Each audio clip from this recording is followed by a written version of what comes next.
Hey guys, it's been a very long time since I last posted, and today I want to come up with a different kind of content. Um, so from now on, let me know if you like this or no. From now on, I'll be posting content like this where I'll be explaining your things. Also, it is written on the board, on the presentation thing, and this way I feel that you will be able to understand things much more better. And yeah, lots of content, lots of perspective, and you will get a lot of value from this video, from the videos henceforth that I'm going to post. So yeah, let's get into it. So today I want to talk about why advices doesn't change people. Now you must be hearing a lot of advices from a lot of people, from social media, from content, from your peers in real life, everyone that I can think of. Everyone gives you advices, and and those advices are good as well. Like some of them might be really good, but sometimes you just cannot follow them. Not sometimes, majority of the times. And I just want to ask you why advices doesn't change people, like why those advices actually don't help you then. So this is what the whole video is about, why advices doesn't change people.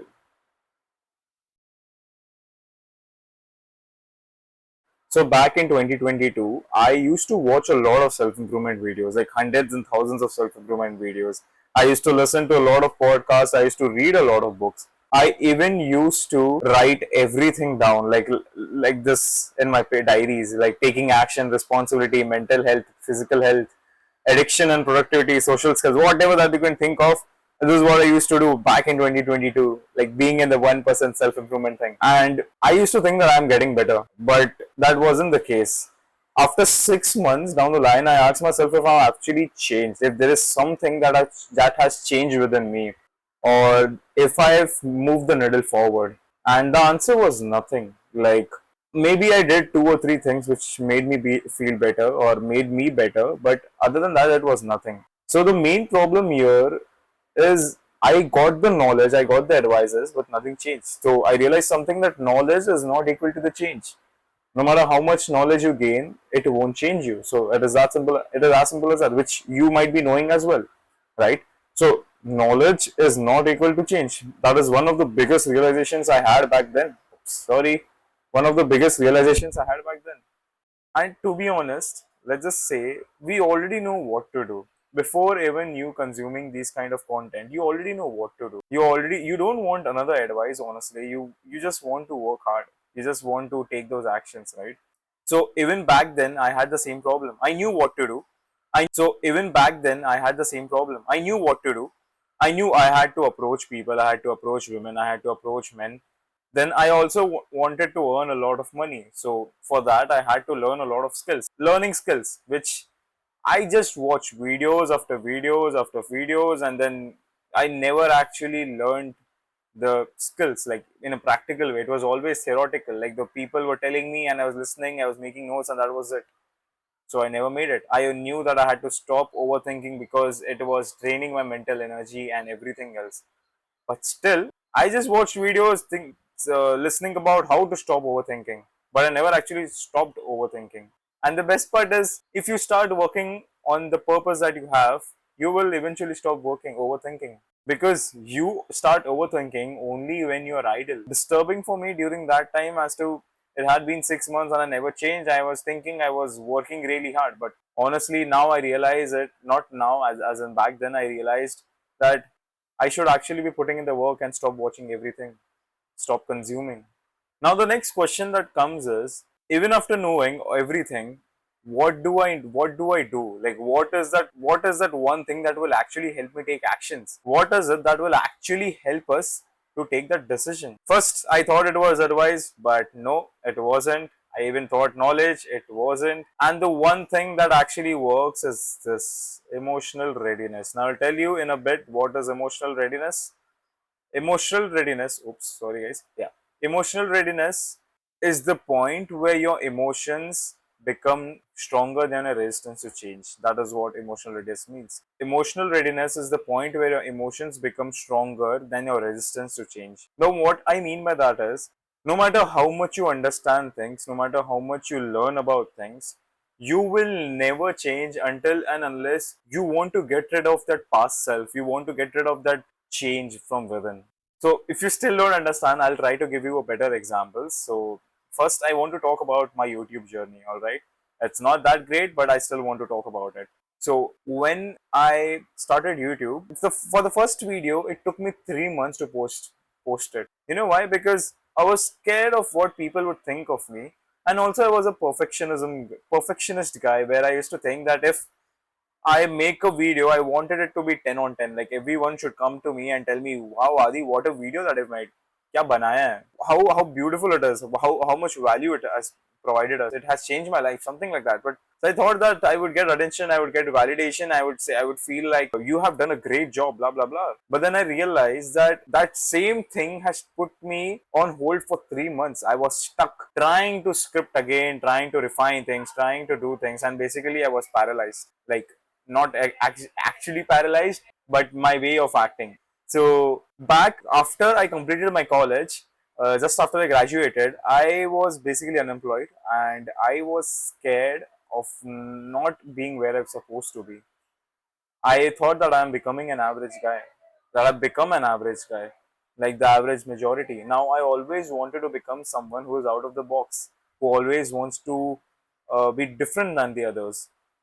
And I was scared because here I had no skills, I had nothing, and I just graduated from my college. Basically, I was unemployed and had nothing to do, and I was scared. And that is the point where I posted my first video.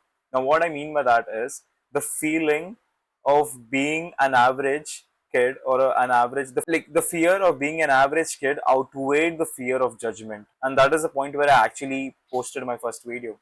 So if I were to read that again, emotional readiness is the point where your emotions become stronger than a resistance to change. And that is what had happened. Let's go on to the gym.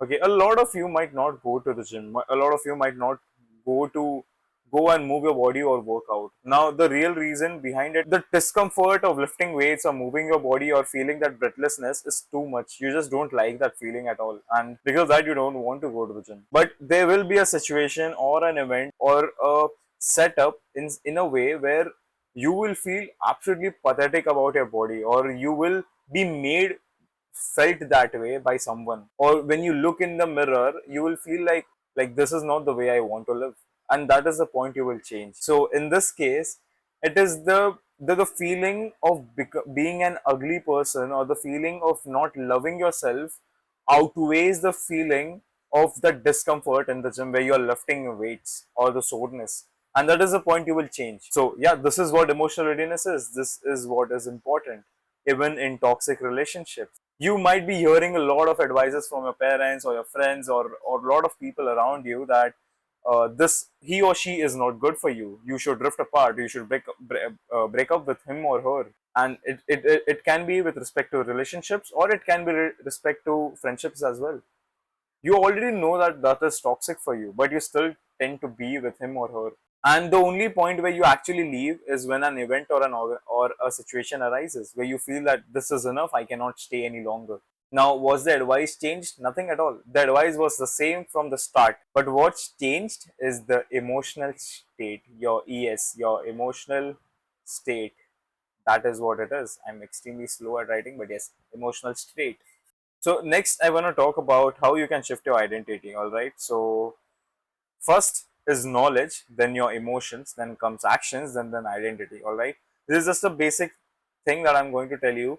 Knowledge is important because you need to know what you have to do. Emotions tells you what you actually need to do, whether you're going to do it or no. Actions is basically you acting on it and you creating evidences. And from those evidences is what comes identity. That is what the whole part is, right?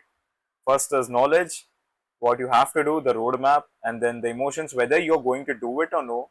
And then comes actions, where it basically means you acting on it and you getting the evidences or no. And only from those evidences you will get that shift in your identity. That is what all it is. Now, let's go on to emotional readiness. I want to talk more about this as so that you can understand how you can actually get into it and what it is. All right. So, what creates emotional readiness? First is pain, then is responsibility, loss, a new perspective that genuinely changes how you see yourself, or repeated small events that make change feel possible.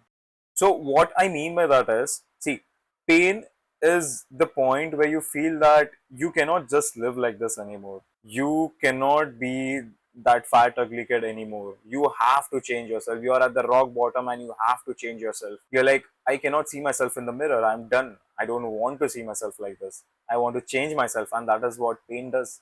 And pain is one of the greatest contributor for a change. Next is responsibility. Now, let's just assume you're a short-tempered kid. You, because of your own actions, you're facing a lot of consequences because of your anger.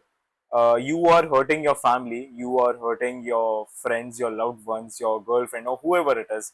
You're hurting them, and somewhere you already know, you start to get to know that your family is being affected by your short temperance. Maybe your friends are getting affected by your short temperance, and that is the point you realize that if I don't change myself right now, maybe I'll just lose everyone, or maybe this is a moral duty for me to like start having patience more, start enduring patience more.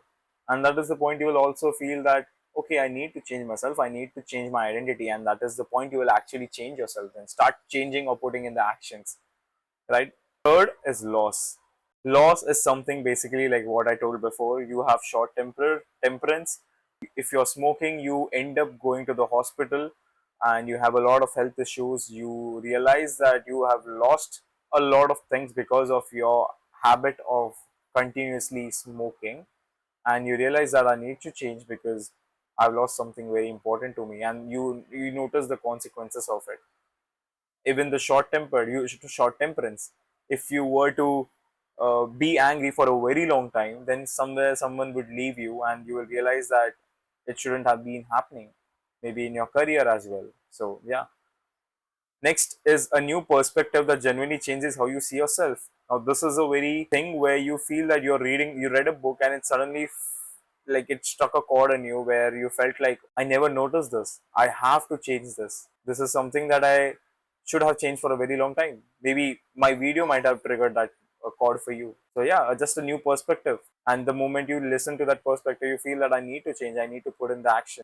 Last is repeated small wins that make change feel possible. Now it is very simple. You take those small actions, that small actions combine to make something big. It compounds in ways that you cannot even imagine. And those small wins is what actually change your identity as well. On the other hand, I've told you everything about emotional readiness. I have told you everything about how you can change your identity, what you can do about knowledge, emotion, action, identity, everything.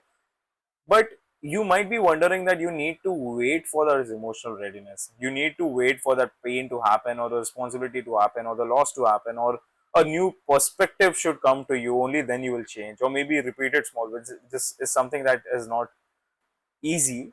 Repeatedly win on those small things. If it was easy, then everyone would be not watching this video, right?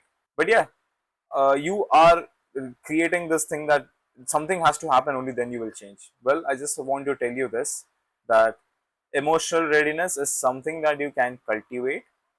Don't feel that you're powerless unless ER happens.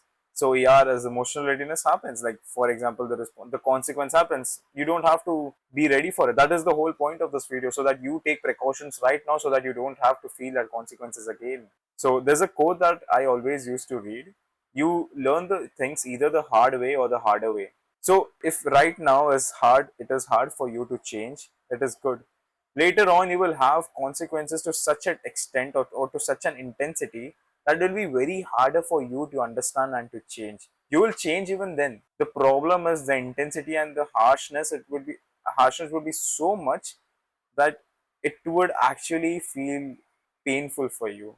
And yeah, so you can increase it by honestly facing the consequences of your current behavior, taking small actions that build momentum, by facing the consequences right now as you are, and you can change your thing. But again, you just don't know how to do it. Taking small actions, but what small actions? What do you have to do? What is it? Right? So your question will be how to use this, and actually how to change, how to use whatever I told you right now about emotional readiness, and what can I do about it? Well, to answer this question, I am making another video for this. Just want to make it in a part 2, because I feel that this video would be too much big then, and I feel a lot of people won't be able to concentrate so much. So yeah, hope to see you on the next video. If you like this video, if you like these kind of content, let me know. Please comment down below. And yeah, hope to see you on the next video. And please subscribe as well.